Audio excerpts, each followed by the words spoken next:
Hi guys, Natalie here, and today we're going to talk about Photoshop's new generative fill tool. Just came out and it's available for commercial use. So here I'm on the website and you can see Photoshop is already kind of demonstrating how the generative fill works.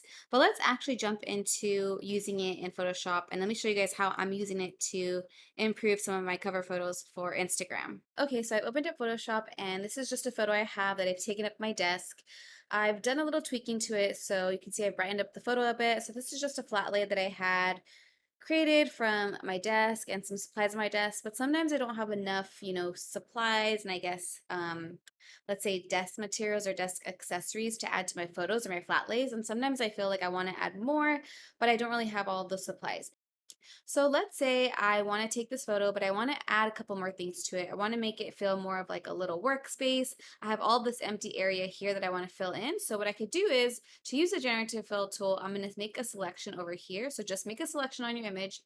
And then the taskbar will pop up. You can click on generative fill. And for this one, I want to say add a cappuccino to my desk here. So I'll click on generate. And then you'll see Photoshop is generating some images for us to check out. Now I can go over to the properties window and see the three different variations that they've provided. So you can see all these look super, super realistic. And you can also regenerate if you're not happy with those selections. But so far I've been testing this out and it's been working amazingly. So I'll go in and kind of check out these different ones. This one's kind of cool. And again, just kind of regenerating until I find one that I really like. So the cool thing is like now that I have this flat lay and there's a bunch of empty space, I can use the Photoshop generative fill to fill in those areas. So again, I'm just filtering through some of these.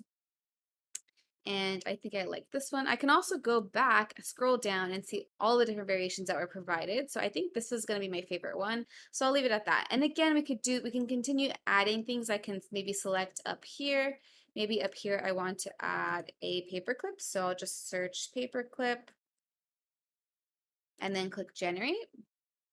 And again, Photoshop is generating some images for us to add to this photo. So it's filling this area that we've selected. So hence generative fill. So you can see here, it's giving me options of a clip. So I like this one and I'll leave it at that.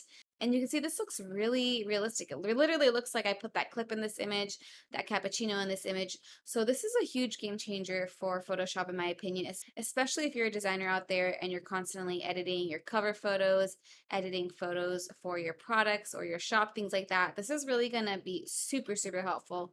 You're not going to have to go and purchase flat lay images and mock up your designs that way. You can literally just photograph at home and use Photoshop's generative fill and really make it stand out. So I hope you guys are interested in checking it out. It's available for commercial use now. Head to the description in this video to download it today. And if you guys have any thoughts on this, please let me know in the comments. I'm looking forward to hearing what you guys think about it.